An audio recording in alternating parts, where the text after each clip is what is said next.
morning, students. My name is Gunjan Sharma. I'm MBBS student at AIMS Nagpur. आज हम शुरू करने वाले हैं chapter number 16 of class 12th biology.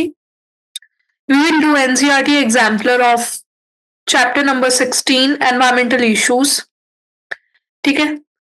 तो students NCERT exemplar is very important. It's must to solve for your NEET as well as your board exams. It's a higher chance कि आपके NCERT exemplar से आपके NEET के questions आए और आपके board के भी क्वेश्चंस आए. तो you can not leave this chapter and specifically this chapter is very important. Ecology का पूरा यूनिट बहुत ज्यादा इंपॉर्टेंट है. तो इकोलॉजी के सारे चैप्टर्स तो आपको करने ही है. Although this chapter is deleted for NEET syllabus this year, but deleted chapters में से भी क्वेश्चंस आ सकते हैं. ठीक है. तो you can't take a risk. That's why you should also read chapters which has been deleted because questions आने के chance होते हैं वहां से भी. तो in the end, when you are done with your whole syllabus, you can do this chapter also. Like 6 chapters are deleted in biology. You can do all those 6 chapters after you are done with your whole preparation of the considered syllabus. ठीक है. And boards में तो ये important है ही. तो हम शुरू करते हैं. आज हम करेंगे multiple choice questions of NCERT exemplar of this chapter. So let's see what question number first is asking. Question number first is asking, non-biodegradable pollutants are created by. Non-biodegradable pollutants जो होते हैं वो create कैसे होते हैं, ये question number first पूछ रहा है. ठीक है. Non biodegradable pollutants. ओके, तो हम लोगों ने ऑप्शंस देखे थे. फर्स्ट ऑप्शन है नेचर, दूसरा ऑप्शन है excessive use of resources, third option is humans and fourth option is natural disasters. तो जैसा कि मैंने बताया कि नॉन बायोडिग्रेडेबल वेस्ट मैंने पहले भी समझाया कि ह्यूमन अपनी नीड के लिए बनाता है. ठीक है. नेचर बना के नहीं दे रहा है, इसलिए इसका जो निर्माण करने वाला है वो भी ह्यूमन ही है. दैट्स वाई आपका आंसर जाएगा इस वाले क्वेश्चन में ह्यूमंस. ठीक है. आप नीचे देख सकते हैं, मैंने सेम चीज नीचे लैंग्वेज में लिख दिया है. Toxic pollutants which can not be degraded और decompose in a natural way into less harmful components are called as non biodegradable pollutants. मतलब कि जो नेचुरली डिग्रेड या डिकम्पोज नहीं हो रहा है वो टॉक्सिक मटेरियल को हम नॉन बायोडिग्रेडेबल पॉल्यूटेंट बोलेंगे. ठीक है. मान लीजिए इसको आप थ्रो कर देते हैं ग्राउंड पे, जो ये ऊपर मेटल्स वगैरह हैं, प्लास्टिक है, ग्राउंड पे आप नॉर्मली इसको थ्रो कर देते हैं, तो कोई भी माइक्रो ऑर्गेनिज्म इनको नहीं खत्म करेगा, आगे नहीं खाएगा, उनके लिए खाना नहीं है, इसलिए ये नॉन बायोडिग्रेडेबल है.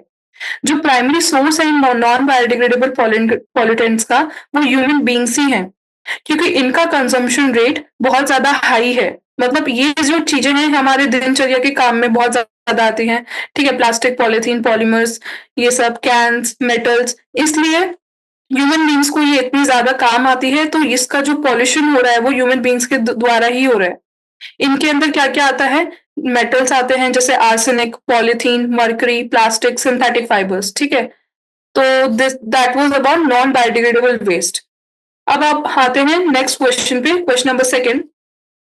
Question number second is saying, according to the Central Pollution Control Board, the diameter of particles that are responsible for causing great harm to the human health is. Central Pollution Control Board के हिसाब से इसमें पूछ रहा है कि जो diameter है पार्टिकल्स का, ठीक है, पार्टिकल्स का जो डायमीटर है जो हमारे ह्यूमन हेल्थ के लिए बहुत ज्यादा हार्म कर सकता है वो कितना है.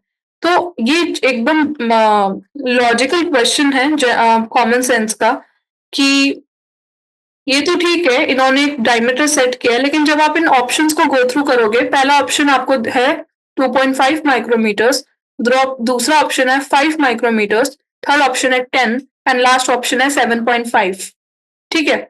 ऑप्शंस में से भी if you see then logically you can say कि जो सबसे कम डायमीटर का होगा that is easy to trap.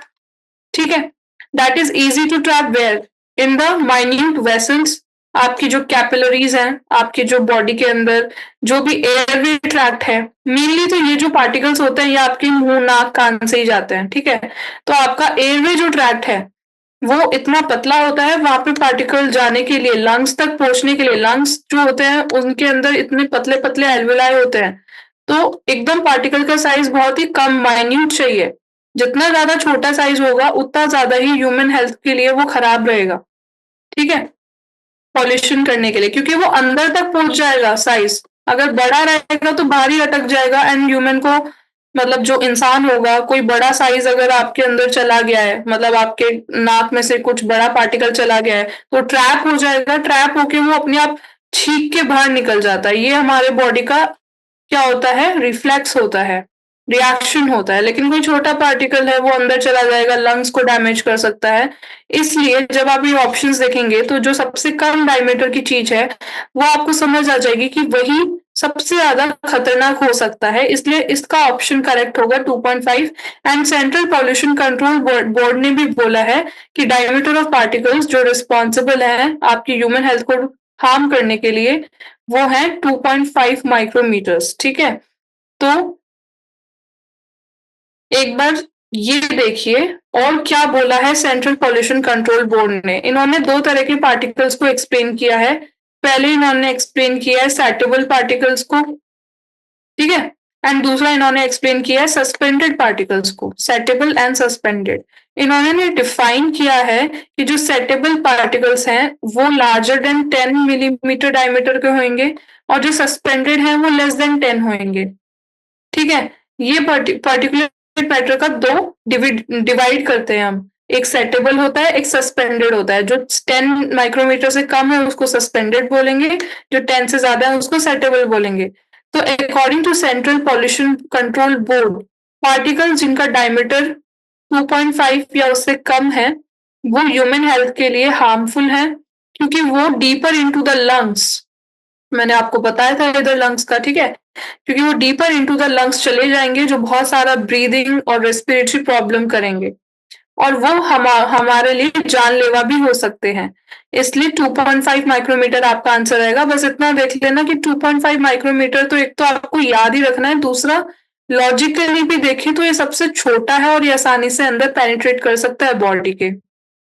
ठीक है, अब क्वेश्चन नंबर थर्ड पे आते हैं।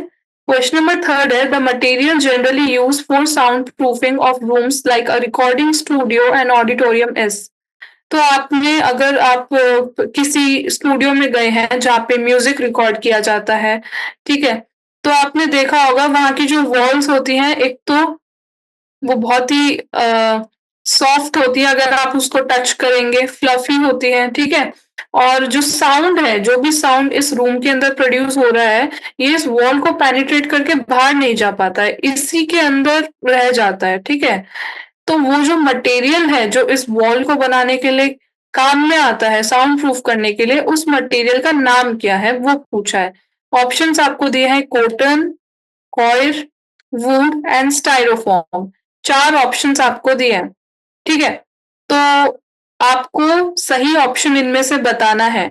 तो वैसे तो स्टूडेंट्स ये चीज आपको याद ही रखनी है, पर लॉजिकली भी देखें तो आपने नहीं देखा होगा कि किसी रूम के वॉल पे कॉटन लगाया जाता हो। ठीक है, अगर आपके वुडन का वॉल है तो आसानी से साउंड बाहर चला जाता है, ये तो आपने एक्सपीरियंस किया होगा। अगर आप किसी वुडन वॉल की प्लेस पे गए हो, या फिर आपके घर पे अगर लकड़ी का दरवाजा भी है तो उससे भी साउंड बाहर आ जाती है। कॉइल है उसको भी यूज नहीं किया जाता है। तो स्टाइरोफॉर्म नाम का एक मटेरियल होता है, आप इसके नाम में देखिए फोम लिखा है। तो मैंने आपको पहले भी बताया था कि जो वॉल्स आप टच करेंगे किसी स्टूडियो या ऑडिटोरियम में जाके, वो बहुत सॉफ्ट होती हैं, तो वो फॉर्मी होती है, मतलब उसको प्रेस करेंगे तो वो अंदर जाके वापस आ जाएगी। ठीक है, तो ऐसा फॉर्मी सा कुछ मटेरियल होता है। तो स्टाइरोफॉर्म इज द मटेरियल जो यूज किया जाता है। ये मटेरियल कैसा दिखता है, जो थर्माकोल आप बचपन में यूज करते थे ना स्कूल के प्रोजेक्ट्स बनाने के लिए, ये वैसा कुछ दिखता है स्टाइरोफॉर्म का जो मटेरियल होता है। ठीक है, ये जो इमेज आप देख रहे हैं, ये थर्माकोल जैसा जो दिख रहा है, ये स्टाइरोफॉर्म का मटेरियल है। ये थर्माकोल जैसा जो स्टाइरोफॉर्म है, इसी को हम वॉल पे लगाते हैं साउंड प्रूफिंग करने के लिए।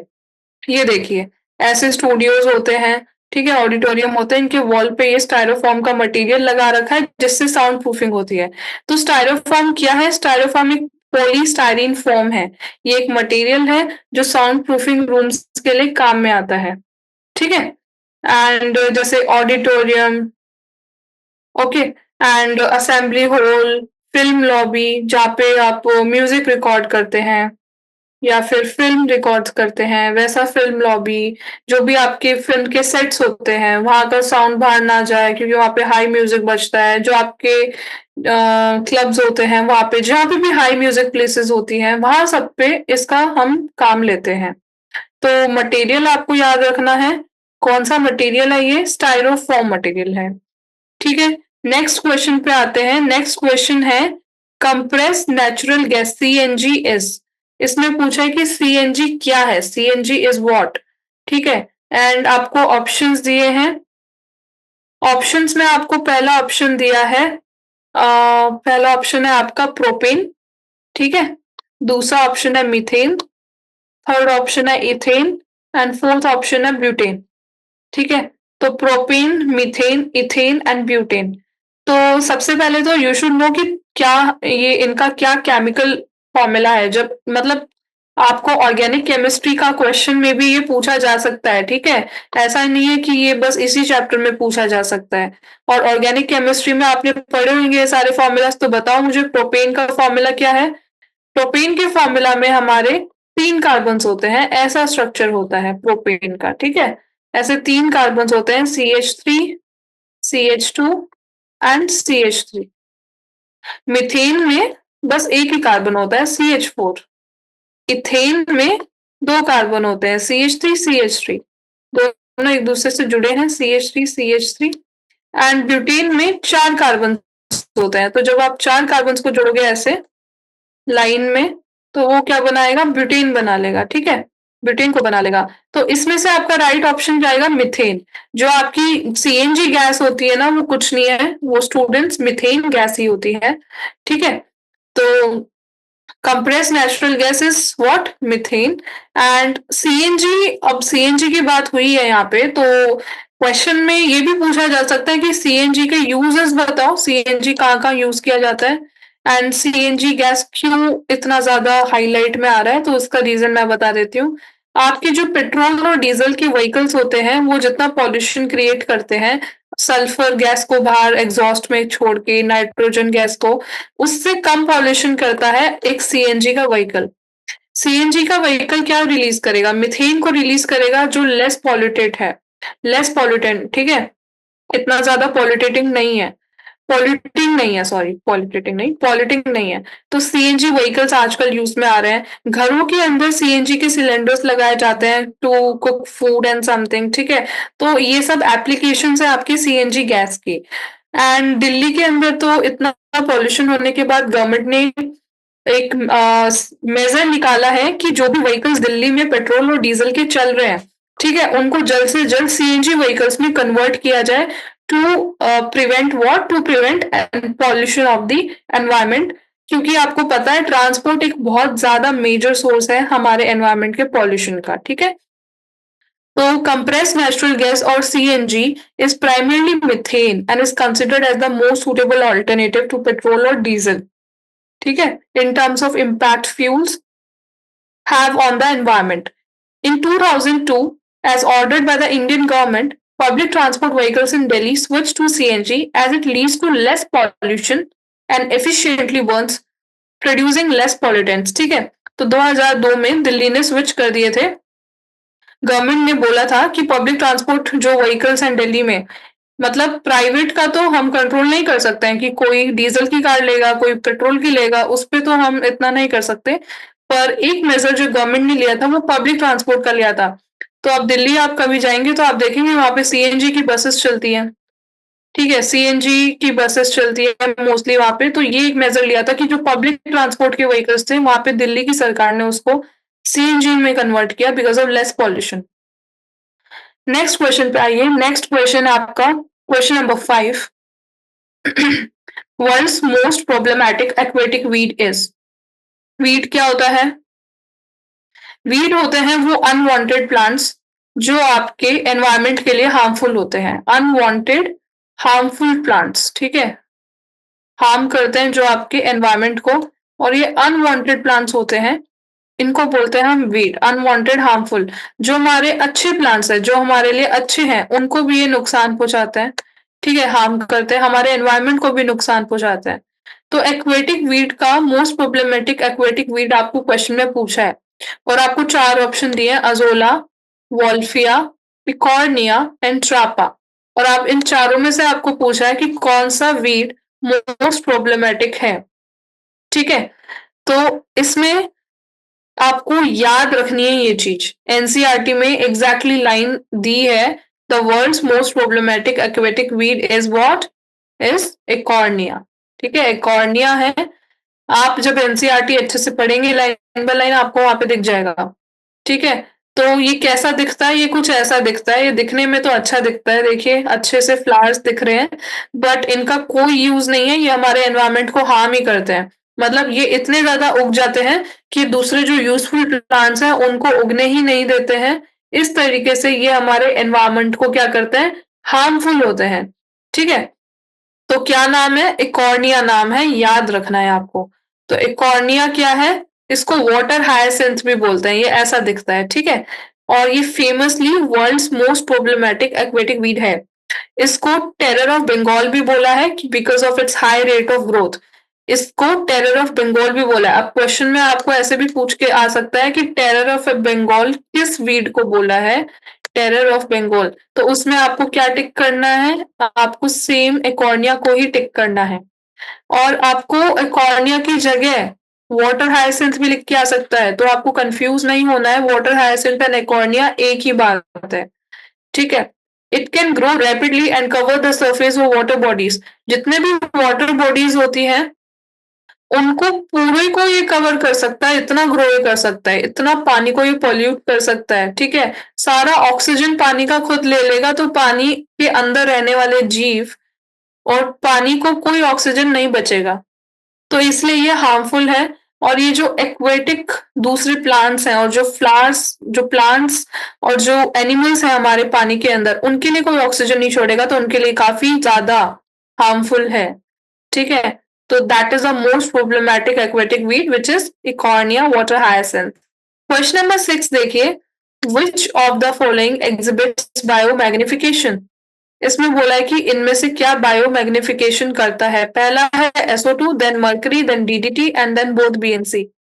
तो बायोमैग्निफिकेशन क्या है, पहले तो ये अंडरस्टैंड कर लेते हैं, उसके बाद तो हमें समझ आ ही जाएगा कि बायोमैग्निफिकेशन इनमें से कौन करता है, ठीक है।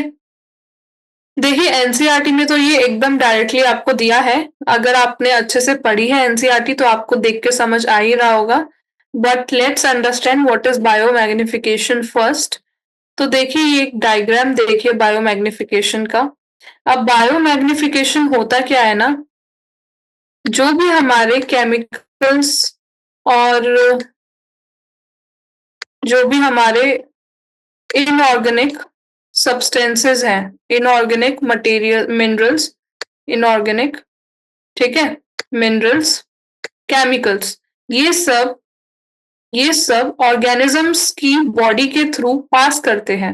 कैसे पास करते हैं, अब ये ऑर्गेनिज्म के अंदर कुछ है और केमिकल, कुछ मिनरल है, कोई इनऑर्गेनिक सब्सटेंस है, इस एनिमल ने इस एनिमल को खा लिया, तो ये जो इसके अंदर था वो इसके अंदर आ गया। अब इसको भी कोई और एनिमल खा जाएगा, है ना। तो इसके अंदर जो मिनरल्स थे वो इस जो फाइनल कार्निवोर है इसके अंदर आ गए। और एक चीज नोट करने की ये है, जितना अमाउंट इसके अंदर था उससे कई ज्यादा अमाउंट हमें इसके अंदर मिलेगा जो इसको खा रहा है, क्योंकि ये ऐसे बहुत सारे एनिमल्स को खा चुका है। तो बहुत सारे मिनरल्स इसके अंदर इकट्ठे होते जा रहे हैं एंड ये ऐसे मिनरल्स हैं जो बॉडी में क्या है ना, डाइजेस्ट नहीं होते हैं, छोटे फॉर्म में टूटते नहीं हैं, ऐसे इनऑर्गेनिक सब्सटेंस है ये। और ये बॉडी से एक्सक्रीट भी नहीं होते हैं, ये बॉडी के अंदर जम जाते हैं, ठीक है। तो वो वाले एक तो आपको आइडेंटिफाई करना है कि क्या है। उसके बाद ये डायग्राम में आप देख सकते हैं, यहाँ पे DDT की बात की हुई है।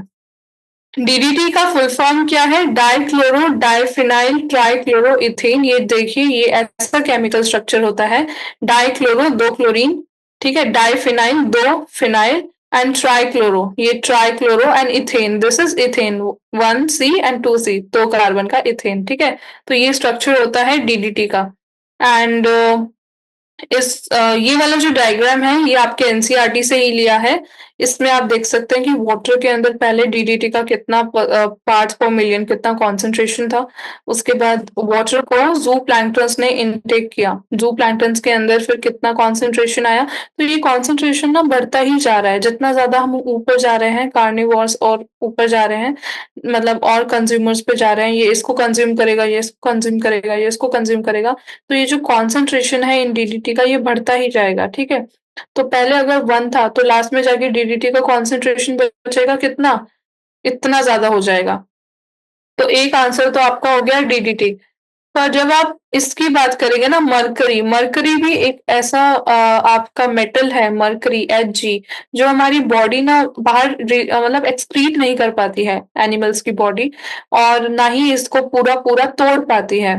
तो मरकरी भी एक डीडीटी के साथ ऐसा मेटल है, ऐसा मिनरल है जो इकट्ठा होता जाता है और बायो मैग्निफिकेशन करता है। जैसा नाम में ही है, बायो मतलब लिविंग बींग्स, एंड मैग्निफिकेशन मतलब किसी चीज को मैग्नीफाई करना, मतलब कोई चीज बढ़ती चले जाना, उसको बोलते हैं मैग्निफिकेशन। तो बायो मैग्निफिकेशन, इसलिए इस टर्म को हमने दिया है। तो आपका राइट ऑप्शन हो जाएगा ऑप्शन नंबर डी, क्योंकि ऑप्शन नंबर डी में बोथ बी एंड सी है, मर्करी भी है, डीडीटी भी है, तो right option is option number D, ठीक है। तो the increases in concentration of toxicant as we go at successive trophic level is known as biomagnification. और ये जितने भी मिनरल, इनऑर्गेनिक सब्सटेंस, मेटल्स की बात की है, केमिकल्स की, ये सब टॉक्सिक होता है, मतलब इनका कोई यूज नहीं होता है हमारी बॉडी में इकट्ठे होने के बाद, और ना ही ये डाइजेस्ट होता है, बस बॉडी में इकट्ठा होता चला जाता है। तो these are toxic, ठीक है। The increase in concentration of a toxicant as we go at successive trophic level is known as biomagnification. This happens because toxic substance accumulates by organism are passed to the next trophic level as it cannot be metabolized or excreted along the food chain. और common example है mercury and DDT। Same ये diagram NCERT में दिया है, आप चाहे तो जाके देख लेना। और हाँ, नई एनसीईआरटी में ये चैप्टर नहीं मिलेगा आपको, पुरानी एनसीईआरटी में आपको देखना पड़ेगा, ठीक है। Question number 7th, the expanded form of DDT. अब ये क्वेश्चन तो वही है, हमने तो ऊपर देख ही लिया, इसमें तो बस फुल फॉर्म पूछा है डीडीटी का, तो आप बता दो क्या है फुल फॉर्म।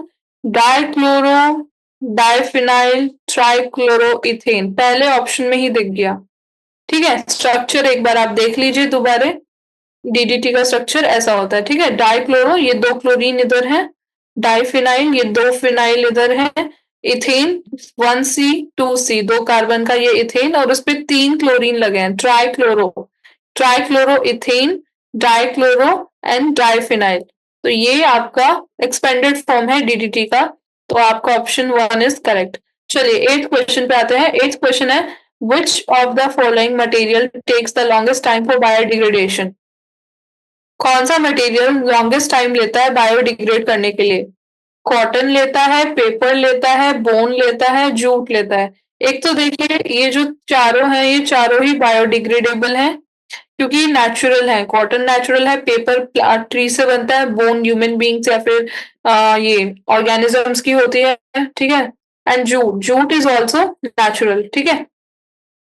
तो फिर देखिए, कॉटन, पेपर, बोन, जूट, ये 4 ऑप्शंस हैं, ठीक है। अब इनमें से आपको पूछा है कि कौन सा सबसे लंबा टाइम लेता है फॉर बायोडिग्रेडेशन।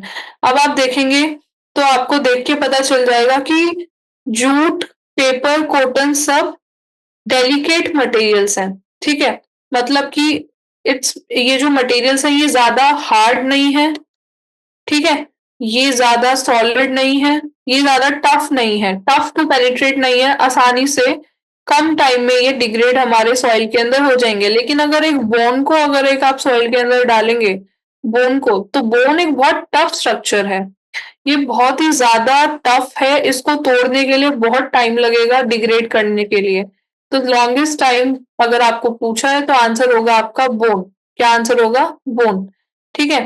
तो bones are the hardest tissue.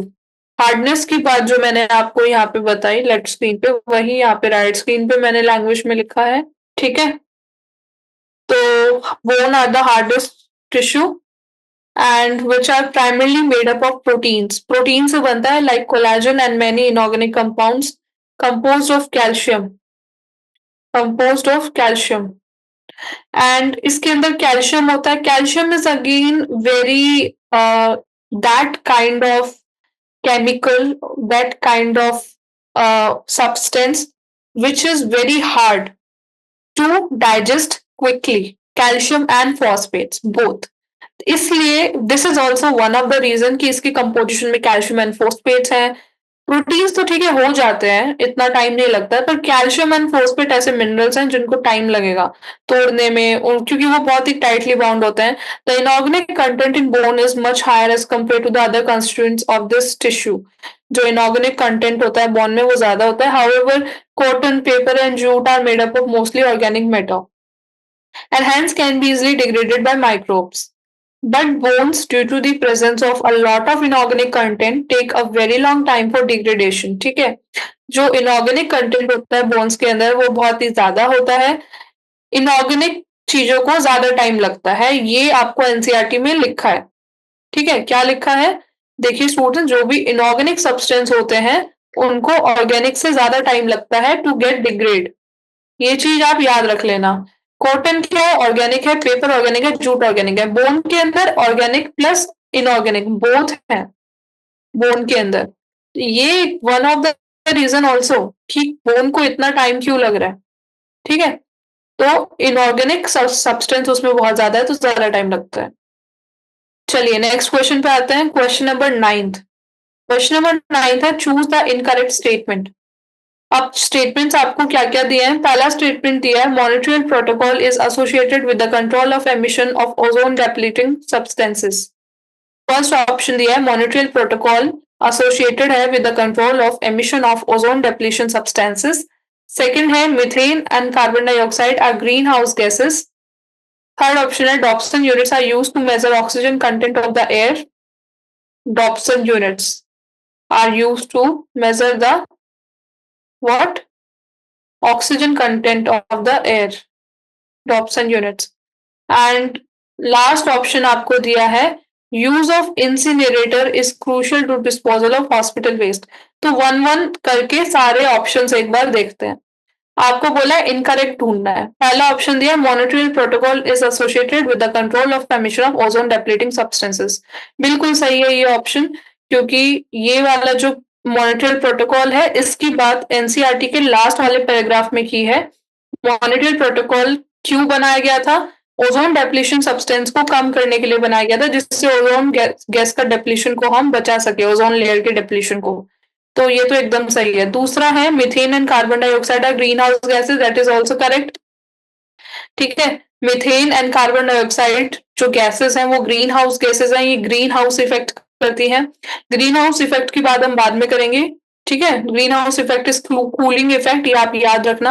And वहां पे methane and carbon dioxide gases होती हैं क्योंकि वो प्लांट वगैरह होता है वहां पे। थर्ड ऑप्शन है Dobson units are used to measure oxygen content of the air. तो ये देखिए स्टूडेंट्स ये रॉन्ग है।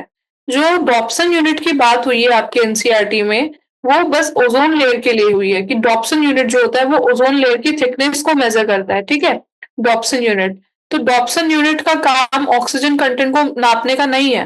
फोर्थ ऑप्शन है use of incinerators is crucial to disposal of hospital waste. ये भी सही है। हॉस्पिटल का जो मोस्टली वेस्ट होता है ना स्टूडेंट्स, जैसे निडल्स होती है, सिरिंज होती है, आपके ग्लास की एम्प्यूलास होते हैं, बॉटल्स होती हैं, वो सब नॉन बायोडिग्रेडेबल होते हैं।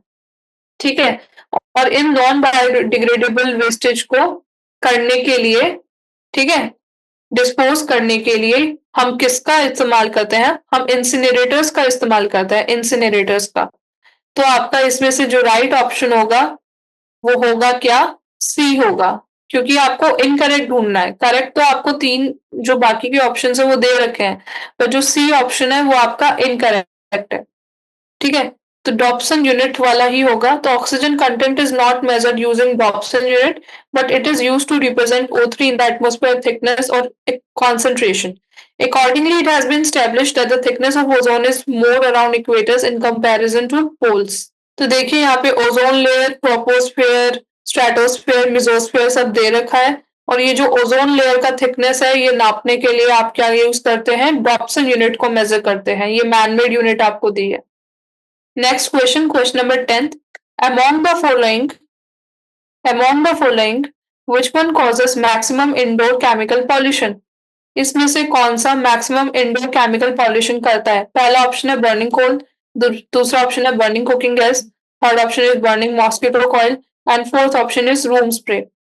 ठीक है, तो इंडोर केमिकल पॉल्यूशन बोला है, तो कुछ घर हैं जहाँ पे चूल्हे पे खाना बनाया जाता है, ठीक है? कुछ ऐसे घर हैं, कुछ नहीं काफ़ी घर हैं, इंडिया में तो रूरल पॉपुलेशन बहुत ज़्यादा है और रूरल पॉपुलेशन में चूल्हे पे खाना बनाया जाता है, तो वहाँ पे कोल का इस्तेमाल किया जाता है, ठीक है? कोल का इस्तेमाल किया जाता है, ठीक है? तो ये जो कोल है ना, ये आपके बॉडी के लिए बहुत हार्मफुल है, ये आपको रेस्पिरेटरी प्रॉब्लम्स देता है, ठीक है? क्योंकि कोल जो एमिट करता है, वो करता है मोस्टली CO2 को कार्बन को एमिट करेगा एंड कार्बन जो है वो आपकी बॉडी के लिए हार्मफुल है, ठीक है? तो जो मैक्सिमम इंडोर केमिकल पॉल्यूशन है वो बर्निंग कोल ही करता है, क्योंकि रूरल पॉपुलेशन में चूल्हे पे खाना बनाया जाता है और वहाँ पे कोल का इस्तेमाल होता है। रूम स्प्रे इतना नहीं करते हैं यूज़, ना ही इतना पॉल्यूशन होता है, कुकिंग गैस से भी नहीं होता है एंड मॉस्किटो कॉइल से भी नहीं होता है। तो right option would be option number A. Now question number 11th the greens come seen in the fresh water. Greens come की बात की है, कैसा दिखता है? देखिए कुछ ऐसा दिखता है। ये देखिए ये दे रखा है, ये जो फ्रेश वाटर के अंदर कई बार ऐसे ग्रीन्स कम आपको दिख जाते हैं ना पॉल्यूशन के बाद। ये पूछा ये क्या है? तो ये क्या है? ये ब्लू ग्रीन एल्गी है एंड ग्रीन एल्गी है, दोनों ही ग्रीन्स कम को बनाते हैं, या फिर रेड एल्गी है। ये आपको आइडेंटिफाई करना है कि क्या है, ठीक है? तो देखिए स्टूडेंट्स, ये एक्चुअली दोनों हैं, इसमें ब्लू ग्रीन एल्गी भी होता है, ग्रीन एल्गी भी होता है और बोथ ए एंड सी का ऑप्शन आपको ऑप्शन नंबर डी दिया है, बोथ ए एंड सी, ठीक है? तो blue green algae and green algae both आपका ऑप्शन रहेगा। तो the greens come found inside some water bodies include both green algae and blue green algae. The excessive growth of such bloom-forming algae is fueled due to the presence of abundant nitrates and phosphates in the water body. तो जब भी कोई पानी pollute हो जाता है ना, उस पानी के अंदर नाइट्रेट्स एंड फॉस्फेट का अमाउंट बढ़ जाता है और ये जो है अमाउंट ये रिस्पॉन्सिबल होता है इन ब्लू ग्रीन स्कम को बनाने के लिए, ठीक है? Nitrates and phosphates. तो ये जो एल्गल ब्लूम होता है ये ग्रो करता है एक्सेसिवली एंड देन चोक करता है वाटर बॉडी को। तो ये क्या है? आपकी green algae and blue green algae है। 12th क्वेश्चन आपका पूछ रहा है the loudness of the sound that a person can withstand without discomfort is about. ये तो देखिए याद करने का क्वेश्चन है एक्चुअली, ठीक है? इस क्वेश्चन में बोला है कि एक पर्सन को अगर हम खड़ा करें और वहां पे बहुत स्पीकर पे हाई वॉल्यूम हम बजाते जाएं, तो कितना थ्रेशोल्ड होगा, मतलब किस अमाउंट के बाद उस पर्सन का कान का पर्दा फट जाएगा, उसका कान खराब हो जाएगा, ठीक है? ईयर डैमेज हो जाएगा उसका बेसिकली। तो मैक्सिमम कहाँ तक नहीं होगा, मैक्सिमम कितना लाउडनेस है जो एक इंसान सुन सकता है? साइंटिफिकली प्रूवन है कि वो 80 डेसिबल है। इसमें मैं कोई एक्सप्लेनेशन नहीं दूंगी, ये आपको याद ही रखना है। 80 डेसिबल साउंड साउंड को मेजर करने का यूनिट है डेसिबल। कभी भी डेसिबल एंड डॉप्सन्स में कंफ्यूज मत होना प्लीज, बहुत सारे स्टूडेंट कंफ्यूज हो जाते हैं। जो डेसिबल है वो साउंड को मेजर करने का यूनिट है, डॉप्सन ओजोन लेयर की थिकनेस मेजर करने का यूनिट है। तो a person can withstand about 80 decibel loudness of a sound without a considerable discomfort. An individual person is capable of hearing as low as 0 decibel at some time. Prolonged exposure of noise level above 80 decibel can cause permanent loss of hearing or deafness. ठीक है, तो अगर 80 से ज्यादा हमने कुछ sound का काफी टाइम तक पर्सन को साउंड दिया तो उसका ईयर डैमेज परमानेंटली हो सकता है। तो 80 डेसिबल यूनिट होती है, ठीक है? And it is a limit. 13th question बोल रहा है the major source of noise pollution world wide is due to. आप बस एक इमेज को देखिए, ये इमेज मैंने आपको दिखाई है, आपको समझ आ जाएगा कि क्या major source of noise pollution है। तो इस इमेज में आपको बिल्डिंग्स दिख रही हैं, आपको ये स्पीकर्स दिख रहे हैं, आपको पीछे एरोप्लेन दिख रहा है, एक ट्रेन दिख रहा है, यहाँ पे भी आपको कुछ व्हीकल्स दिख रहे हैं जो कंस्ट्रक्शन साइट पे कंस्ट्रक्शन कर रहे हैं और ये पूरा ट्रैफिक दिख रहा है। तो आप बताइए कि इनमें से क्या हो सकता है जो सबसे ज्यादा नॉइज पॉल्यूशन कर रहा है? तो देख के ही समझ आ रहा है कि ये ट्रेन, ये प्लेन, ये कंस्ट्रक्शन साइट के व्हीकल और ये इतना ज़्यादा ट्रैफिक, ये सब मिलके जितना नॉइज़ का पॉल्यूशन कर रहे हैं, ठीक है? वो बहुत ज़्यादा है। उसका अमाउंट बहुत ज़्यादा है क्योंकि इन सब का अमाउंट भी बाकी सब चीज़ों से ज़्यादा दिख रहा है। ठीक है? तो आपका हो जाएगा ट्रांसपोर्ट सिस्टम इसमें आंसर। बाकी ऑप्शंस क्या है? ऑफिस इक्विपमेंट तो नहीं है। शुगर, टेक्सटाइल, पेपर इंडस्ट्रीज भी नहीं है। Oil refineries and thermal power plants भी नहीं है। तो आपका राइट ऑप्शन होगा ट्रांसपोर्ट सिस्टम। ठीक है? Question number 14, match the following and choose the correct option. First option दिया है environment protection act. Second option दिया है air prevention and control of pollution act. Third option is water act. Fourth option amendment of air act to include noise as an air pollutant. तो आपको ये चार option दिए हैं, environment protection act, air prevention and control of pollution act, water act, amendment of air act to include noise as an air pollutant. और आपको कुछ years दिए हैं यहाँ पे। ये चीज आप प्लीज एनसीईआरटी से क्लियरली पढ़ना, ठीक है? Because this is really very very important. सारे ईयर्स आपको याद होने चाहिए। तो देखिए स्टूडेंट, जो एनवायरमेंट प्रोटेक्शन एक्ट आपका था वो 1986 में आया था। Air prevention control of pollution act जो था एयर का, वो याद रखना, वो 1981 में आया था, इससे पहले आया था। वाटर एक्ट जो था वो 1974 में आया, वो सबसे पहले आया। और जो लास्ट था amendment of air act including noise, noise को भी एयर पॉल्यूटेंट में जब इंक्लूड किया वो 1987, वो सबसे आखिरी में आया था। तो आपका राइट ऑप्शन होगा थर्ड, फोर्थ, फर्स्ट, सेकंड। तो option number A is your right, वहां पे दे रखा है थर्ड, फोर्थ, फर्स्ट, सेकंड। ठीक है? आते हैं हम क्वेश्चन नंबर 15 पे। Question number 15 is saying catalytic converters are fitted into automobiles to reduce emission of harmful gases. Harmful gases का एमिशन को रिड्यूस करने के लिए कैटालिटिक कन्वर्टर्स को हम ऑटोमोबाइल्स में डालते हैं। Catalytic converters change unburned hydrocarbons into, जो कैटालिटिक कन्वर्टर्स होते हैं जो आपको ये व्हीकल्स में डाले जाते हैं, ये क्या करते हैं? ये आपके अनबर्न्ड हाइड्रोकार्बन्स को किस में चेंज करते हैं, ये पूछा है।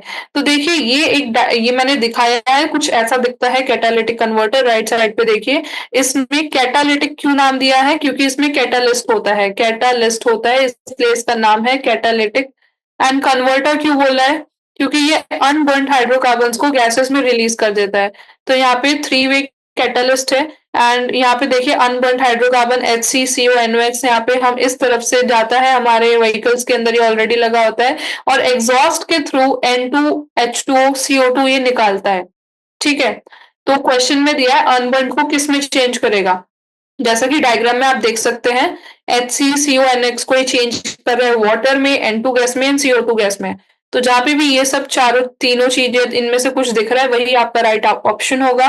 तो फर्स्ट ऑप्शन ही मेरे को दिख रहा है कार्बन डाइऑक्साइड एंड वाटर। क्या बात है, फर्स्ट ऑप्शन में ये हमें दिख गया, तो फर्स्ट ऑप्शन आपका करेक्ट है। सेकंड में मोनोऑक्साइड है, मिथेन भी नहीं है, एंड कार्बन डाइऑक्साइड के साथ मिथेन भी नहीं है। तो आपका फर्स्ट ऑप्शन करेक्ट होगा, carbon dioxide and water. Question number 16. Why is it necessary to remove sulfur from petroleum products? Question number 16 is asking कि क्यों necessary है सल्फर को रिमूव करना फ्रॉम पेट्रोलियम प्रोडक्ट्स। ठीक है? ओके, तो देखते हैं। फर्स्ट ऑप्शन है to reduce the emission of sulphur dioxide in exhaust fumes. Second option is to increase efficiency of automobile engines, to use sulfur removed from petroleum for commercial purposes, to increase the lifespan of engine silencers. चार options आपको दिए हैं और इसमें ऐसा पूछा है कि क्यों नेसेसरी है to remove sulphur from petroleum products. तो फर्स्ट ऑप्शन आपको दिया है, क्वेश्चन पूछ रहा है कि जो पेट्रोल के प्रोडक्ट्स होते हैं उनमें से सल्फर क्यों निकालें, खत्म क्यों करें, सल्फर को रिमूव क्यों करें। पहले ऑप्शन में दिया है कि जो सल्फर डाइऑक्साइड का एमिशन होता है आपके एग्जॉस्ट फ्यूम्स में। एग्जॉस्ट फ्यूम्स क्या होते हैं? एग्जॉस्ट फ्यूम्स क्या होते हैं? जब भी आपने देखा होगा गाड़ी का जो व्हीकल होता है उसके पीछे एक एग्जॉस्ट होता है, जहां से, जैसा अभी ऊपर देखा था, ये कैटालिटिक कन्वर्टर कन्वर्ट करके गैस निकालता है और गैस एग्जॉस्ट से बाहर जाती है। ठीक है? तो होती है एग्जॉस्ट फ्यूम्स। एंड पेट्रोल के अंदर सल्फर रहेगा, तो कैटालिटिक कन्वर्टर सल्फर को SO2 में कन्वर्ट करेगा। ठीक है? और वो SO2 सल्फर डाइऑक्साइड की जो गैस होगी वो एग्जॉस्ट फ्यूम से बाहर निकलेगा। तो सेकंड ऑप्शन दिया है to increase efficiency of automobile engine, ऐसा तो नहीं है। एफिशिएंसी तो नहीं बढ़ती है सल्फर को निकाल के, बल्कि सल्फर तो एफिशिएंसी को बढ़ाता है उल्टा, ये तो गलत हो गया। थर्ड ऑप्शन है to use sulphur remove from petroleum for commercial purposes. And third option में दिया है कि जो सल्फर को हम रिमूव करते हैं पेट्रोलियम से, उसको हम कमर्शियल पर्पसेस में यूज कर लेंगे। लेकिन सल्फर तो खुद एक पॉल्यूटेंट है, उसको तो हमें कम करना है, ठीक है, मतलब उसका इस्तेमाल तो कम करना है पॉल्यूशन को बचाने के लिए। तो ये तो राइट ऑप्शन नहीं है कि हम किसी और चीज में यूज कर लेंगे। इन दी एंड पॉल्यूशन तो होना ही है, ठीक है। तो हम हटा ही क्यों रहे थे, हम तो हटा रहे हैं जिससे पॉल्यूशन कम हो। फोर्थ ऑप्शन है to increase the life span of engine silencers. हमें कोई उससे मतलब नहीं है कि सल्फर को निकालने से लाइफ स्पैन इंजन साइलेंसर्स का बढ़ जाएगा, ऐसा नहीं है। तो ये भी इनकरेक्ट ऑप्शन है, बस फर्स्ट ऑप्शन ही करेक्ट है जिसमें ये बताया है कि सल्फर डाइऑक्साइड की जो गैस है उसको एग्जॉस्ट फ्यूम से कम निकालना है, जिससे कि एनवायरनमेंट के अंदर वो गैस ना जाए और आपका पॉल्यूशन कम हो, एयर पॉल्यूशन कम हो। तो ये व्हीकल आप देख रहे हैं ना, यहाँ पे पीछे एग्जॉस्ट लगा हुआ है, यहाँ से ऐसे सल्फर डाइऑक्साइड की गैस निकलती है। अगर इस गैस को हम ज्यादा निकालेंगे तो ज्यादा एयर पॉल्यूशन होगा, ठीक है। और हमें इस गैस को कम निकालना है या फिर खत्म करना है, इसलिए हमें सल्फर को रिमूव करना है फ्रॉम पेट्रोलियम प्रोडक्ट्स। जो भी पेट्रोल की कार होती है उससे ही निकलता है। तो SO2 can be reduce with the removal of sulphur from petrol and diesel exhaust emissions. SO2 एक फैटल है, मतलब एक जानलेवा एयर पॉल्यूटेंट है। ये क्या करती है, ये प्लांट्स को भी खराब करती है और हमारे स्किन को भी खराब करती है। मतलब प्लांट्स के लिए भी खराब है ये, और ह्यूमन बींग्स के लिए भी खराब है, एनिमल्स के लिए भी खराब है। ये हमारे रेस्पिरेटरी सिस्टम, हमारी स्किन और हमारी आईज को इरिटेट करता है, ठीक है। इसलिए SO2 को पेट्रोलियम प्रोडक्ट से निकाल देना चाहिए। 17th क्वेश्चन है which one of the following impurities is easiest to remove from waste water. 17th question में पूछा है कि जो भी आपको चार ऑप्शन यहाँ पे दिए हैं इनमें से कौन सी ऐसी इम्प्योरिटी है जो इजी है to remove from your waste water. तो देखिए, एक वेस्ट वाटर ट्रीटमेंट का चार्ट मैंने आपको यहाँ पे दिखाया है। हमने जब पॉल्यूशन वाला चैप्टर पढ़ा था तो वहां पे हमने बहुत डिटेल में पढ़ा था कि जब वेस्ट वाटर का ट्रीटमेंट होता है तो प्राइमरी ट्रीटमेंट होता है, सेकेंडरी ट्रीटमेंट होता है, टर्शियरी ट्रीटमेंट होता है। एंड वी नो एग्जैक्टली, ठीक है। तो इस क्वेश्चन में पूछा है कि इनमें से कौन सी इम्प्योरिटी है जो आसान है to remove from waste water. आपको ऑप्शंस दिए हैं bacteria, colloids, dissolve solids, suspended solids. ये चार ऑप्शंस आपको दिए हैं, ठीक है। तो suspended solid, dissolve solids, colloids and bacteria, चार ऑप्शन आपको दिए हैं। तो बैक्टीरिया तो देखिए इतना आसान नहीं है निकालना, बैक्टीरिया तो बहुत छोटा माइक्रो ऑर्गेनिज्म है, इसके लिए तो पूरा का पूरा आपको बायोलॉजिकल ट्रीटमेंट देना पड़ेगा जो टाइम लेगा, इट्स नॉट इजी। कॉलॉइड्स जो होते हैं ना स्टूडेंट्स, कॉलॉइड्स भी ऐसे केमिकल सब्सटेंस है जो ऑर्गेनिक सब्सटेंस है एक्चुअली कॉलॉइड्स, जो बहुत ज्यादा आप में डिसॉल्व हो जाता है एंड इट्स वेरी डिफिकल्ट। ये मतलब कि आपको बस ये फोकस करना है कि इजी टू रिमूव वही होगा जो आसानी से, मतलब कि खुद ही रिमूव हो जाएगा। जो बड़ा सा कुछ होगा, है ना, जो ज्यादा अच्छे से पानी में डिसॉल्व नहीं हुआ होगा, वो आपको देखना है। तो डिसॉल्व सॉलिड्स जो है एंड वो तो डिसॉल्व हो गए हैं, ठीक है, तो वो भी थोड़े मुश्किल ही है निकालना एक बार डिसॉल्व हो गया है। पर जो सस्पेंडेड सॉलिड्स आपको फोर्थ ऑप्शन में दिया है ये बस सस्पेंडेड है, ये बस पानी के अंदर है, ये डिसॉल्व नहीं है। इनको निकालना सबसे ज्यादा आसान होगा, तो आपका राइट ऑप्शन है ऑप्शन नंबर डी। अब इस डायग्राम को देखिए, इस डायग्राम में यहाँ पे कुछ स्क्रीनिंग लगाई हुई है, यहाँ पे कम्युनिटर है, वो सब छोड़िए, यहाँ पे आइए। यहाँ पे आपको क्या है ना, प्राइमरी क्लेरिफायर है ना, और एक ये ग्रिड चैम्बर है। ग्रिड चैम्बर में क्या है, पानी डाला, जो भी सेटलिंग टैंक है उसको, सेटलिंग टैंक हम इसको बोलते हैं, ठीक है। ये जो सेटलिंग टैंक है इसमें क्या होगा ना, जो भी सस्पेंडेड सॉलिड्स हैं जैसे मिट्टी वगैरह है वो बस इसके अंदर सस्पेंडेड है, वो डिसॉल्व नहीं है, वो खुद बॉटम में जाके सेटल डाउन हो जाएंगे, ठीक है। तो उसके बाद जो ऊपरी पानी होगा वो प्राइमरी क्लेरिफायर में चला जाएगा, और प्राइमरी क्लेरिफायर के बाद वो एरेशन टैंक, सेकेंडरी क्लेरिफायर, यहाँ सब चला जाएगा। तो that is all about the waste water treatment. And now you should know कि सस्पेंडेड सॉलिड्स ही हैं जो आसानी से रिमूव हम कर सकते हैं। Question number 18, which one of the following disease is not cause due to contamination of water. Question number 18 बोल रहा है कि इनमें से कौन सी ऐसी बीमारी है जो कंटेमिनेशन ऑफ वाटर, ठीक है, कंटेमिनेशन ऑफ वाटर से नहीं होती है। आपको ऑप्शंस दिए हैं typhoid, cholera, jaundice and hepatitis B. तो एक तो MBBS करोगे तो ये सब पढ़ोगे ही आप, पर अभी तो आपके बुक में दिया है, ठीक है? बुक में आपको दिया है कि टाइफाइड की जो बीमारी है वो वेस्ट वाटर वाटर से फैलती है, कॉलेरा जो है वो वाटर से फैलता है, जॉन्डिस भी वाटर से फैलता है। हेपेटाइटिस बी जो स्टूडेंट्स है ना, ये पानी से नहीं फैलता, याद रखना। ये एक दूसरे ह्यूमन बीइंग्स या फिर ऑर्गेनिज्म के कांटेक्ट से ही फैलेगा, मतलब ये ब्लड कांटेक्ट से फैलेगा, ठीक है? बाकी सब तो पानी से फैल जाएंगी, ये आपको याद रखना है। हेपेटाइटिस बी एक ऐसी बीमारी है जो पानी से नहीं फैलेगी। Question number 19। Question number 19 is saying nuisance growth of aquatic plants and bloom forming algae in natural waters is generally due to high concentration of। ठीक है, तो क्वेश्चन नंबर 19 आपको बोल रहा है कि जो भी आपको पानी पानी के अंदर आपकी जो एल्गी वगैरह दिखती है, ठीक है? जैसे मैंने एक डायग्राम ऊपर भी दिखाया था आपको, यहाँ पे भी है ये जो पानी है, ठीक है? ये पानी के अंदर देखिए ये जो आपको दिख रहा है ना ग्रीन ग्रीन, ये क्या है स्टूडेंट्स? ये एक्चुअली एल्गी वगैरह है, ठीक है? इसके अंदर एल्गी है। एंड क्वेश्चन में बोला है nuisance growth of aquatic plants and bloom forming algae. एक तो ये ब्लूम फॉर्मिंग एल्गी, ऑल्सो बहुत सारे मैंने बताया था ना ऊपर वीड उग जाते हैं वाटर हाइसिंथ के, वो वाले जो अनवांटेड प्लांट्स हैं वो, ठीक है? वो सब ज्यादा अमाउंट में एल्गी एंड वैसे वाले प्लांट्स जो अनवांटेड प्लांट्स हैं, जो वीड है, वो ज़्यादा अमाउंट में उग जाते हैं आपके नेचुरल वाटर्स के अंदर। ऐसा वो क्यों उगते हैं? देखो, पहली बात तो अगर आपको किसी पानी में एल्गी बहुत ज़्यादा दिख रहा है, ठीक है? वो वीड वाला जो प्लांट था वो बहुत ज़्यादा दिख रहा है, इसका मतलब है कि वो पानी ना पॉल्यूटेड है, that water is polluted. And ऐसा कौन-सा पॉल्यूटेंट है जो इन चीज़ों को अट्रैक्ट कर रहा है, वो आपको क्वेश्चन में पूछा है। कार्बन है, सल्फर है, कैल्शियम है या फास्फोरस है, ये आप याद रखना कि वो फास्फोरस है। फास्फोरस एक ऐसा मिनरल है जो आपके पानी में जब होता है तो वो ये एल्गी और अनवांटेड प्लांट्स को अट्रैक्ट करेगा और वहां पे इन एक्वेटिक प्लांट्स और एल्गी का ज्यादा ग्रोथ होगा। और ऐसा क्यों है वो आप राइट स्क्रीन पे देखिए। Phosphorus in the form of phosphate and nitrates एक न्यूट्रिएंट की तरह काम करते हैं और फूड की तरह काम करते हैं फॉर एल्गी जो आपके पानी के अंदर उगती है। उनके लिए फूड की तरह काम करता है। Increasing growth of algae due to addition of these pollutant leading to excessive algae nutrients in water body by human is known as cultural eutrophication. ठीक है? तो क्या है ना, एक्सेसिव ग्रोथ जब हो जाता है एल्गी का इन पॉल्यूटेंट्स के प्रेजेंस में, ठीक है?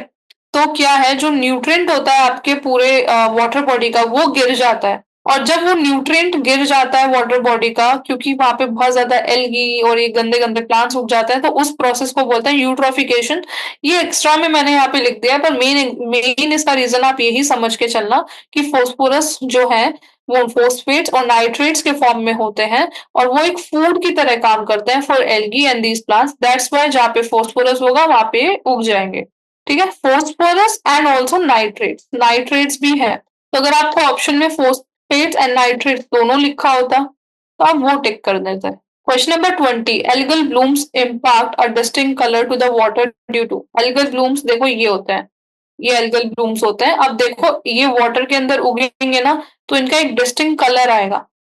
कैसा कलर आएगा? ये ग्रीन, मोस्टली ग्रीन होगा, येलो येलोइश ग्रीन ग्रीनिश होगा। ऊपर एक और डायग्राम दिखाया था मैंने आपको, ये लो देखो, ये पानी के अंदर उग गए हैं, ये एल्गल ब्लूम्स हैं। अब इनका कलर देखो कैसा आ रहा है, ग्रीन ग्रीन येलो येलो सा आ रहा है। तो क्वेश्चन में पूछा है इनका ये कलर कैसे आ जाता है, ये ग्रीन ग्रीन येलो येलो सा जो कलर ये आ रहा है, हाउ डज इट कम? तो ऑप्शंस आपको क्या दिए हैं? पहला ऑप्शन दिया है देयर पिगमेंट्स, ठीक है? सेकेंड ऑप्शन है excretion of coloured substances. Third option है formation of coloured chemicals in water facilitated by physiological degradation of algae. Fourth option is absorption of light by algal cell wall. तो देखो last option तो वैसे ही गलत है। Absorption of light by algal cell wall, अगर algal का जो सेल वॉल है वो एब्जॉर्ब करेगा लाइट को तो उससे कलर का क्या मतलब? तो दैट इज रॉन्ग।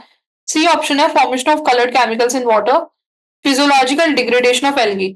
अगर एल्गी का फिजियोलॉजिकल डिग्रेडेशन हो ही गया तो एल्गी खत्म हो जाएगी तो क्या कलर छोड़ के चली जाएगी? ऐसा भी नहीं है, तो this this option is wrong. इसमें तो डिग्रेडेशन ऑफ एल्गी की बात कर दी है, that is wrong. B option is excretion of coloured substances. तो देखिए ये गलत है। ऐसा कुछ नहीं होता है कि एल्गी या फिर ये प्लांट्स जो एल्गी होती हैं वो ये कलर्ड सब्सटेंस को एक्सक्रीट करती हैं। ये क्या है? ये कलर जो आपको दिख रहा है ये बस एल्गी के पिगमेंट्स है। आप पढ़ते हैं ना लीफ का कलर क्यों ग्रीन होता है? Because of the pigments, because of the chlorophyll. ठीक है, तो एल्गी के पास भी वो पिगमेंट है, इसलिए वहां पे कलर आपको ग्रीन दिखता है। ठीक है, तो क्या पिगमेंट होता है? वो क्लोरोफिल होता है। ठीक है, तो algae blooms are the accelerated and excessive growth of blue green and green algae in water body when environmental conditions allow explosive growth of phytoplanktons। ठीक है, तो algae Bloom accelerated excessive growth है किसका? ये एल्गी ब्लूम के अंदर क्या क्या होगा? ब्लू ग्रीन एल्गी होगा और ग्रीन एल्गी होगा, तो ग्रीन कलर शो करेगा। And and environmental conditions allow करता है एक्सप्लोसिव ग्रोथ ऑफ फाइटोप्लैंक्टन, तो उससे ये ब्लूम बन जाता है। इनको हम फाइटोप्लैंक्टन्स भी बोलते हैं। ये जो भी फोटोसिंथेटिक फाइटोप्लैंक्टन्स होते हैं इनके पास क्लोरोफिल होता है, और ये जो क्लोरोफिल होता है ये ग्रीन पिगमेंट होता है फॉर फोटोसिंथेसिस, इसलिए इस पिगमेंट की वजह से आपका ग्रीन कलर आता है। ठीक है, अब आते हैं हम क्वेश्चन नंबर 21 पे। Question number 21 match the following है। अब इसके अंदर मैच द फॉलोइंग में देखते हैं आपको क्या क्या मैच द फॉलोइंग दिए हैं। तो पहला दिया है आपको यूवी, ठीक है, और दूसरा दिया है biodegradable organic matter, third is DDT and fourth is phosphates. तो यूवी जो है वो क्या करता है? बायोमैग्निफिकेशन करेगा, यूट्रोफिकेशन करेगा, स्नो ब्लाइंडनेस करेगा या बीओडी करेगा। ऑब्वियसली यूवी रेज जो होती हैं वो हमको ब्लाइंडनेस कर सकती हैं, तो इसको हम स्नो ब्लाइंडनेस देंगे। ठीक है, तो ए का तो हो गया third. Now biodegradable organic matter, जो बायोडिग्रेडेबल ऑर्गेनिक मैटर होता है स्टूडेंट्स, ये बायोडिग्रेडेबल है first of all and organic है। तो ये बायोलॉजिकल ऑक्सीजन डिमांड जो है पानी की, बायोलॉजिकल ऑक्सीजन डिमांड, वो पानी की ये कम कर देता है, बायोडिग्रेडेबल ऑर्गेनिक मैटर। ठीक है, तो BOD biological oxygen demand fourth होगा इसका आंसर। डीडीटी तो आपने अभी पढ़ा था, डीडीटी क्या करता है? बायोमैग्निफिकेशन करता है। एंड फोस्फेट्स में भी आपने अभी पढ़ा, मैंने आपको बताया कि यूट्रोफिकेशन किसको बोलते हैं? जब फोस्फेट्स नाइट्रेट्स आ जाते हैं वो एल्गी और इन अनवांटेड वीट को ग्रो कर देते हैं, तो प्लांट का न्यूट्रिएंट कम हो जाता है, तो उसको बोलेंगे यूट्रोफिकेशन। तो फर्स्ट का आ गया third, second biodegradable organic matter का आया फोर्थ, डीडीटी का आया फर्स्ट एंड फॉस्फेट्स का आया सेकंड। तो थर्ड फोर्थ फर्स्ट सेकंड आपको ऑप्शन नंबर सी में दिख रहा है, थर्ड फोर्थ फर्स्ट सेकंड। तो आपका 21 का हो गया C. Now question number 22 is the last question of very short answer type of questions.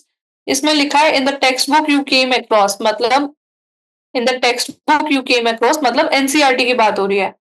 तो 3 Mile Island and Chernobyl disasters associated with accidental leakage of radioactive, तो इसमें एनसीईआरटी की क्या बात हो रही है एक बार वो अच्छे से देख लेते हैं। तो एनसीईआरटी की बात हो रही है स्टूडेंट्स, और एनसीईआरटी की इसमें क्या बात हो रही है एक बार हाईलाइट करके देखते हैं इसको।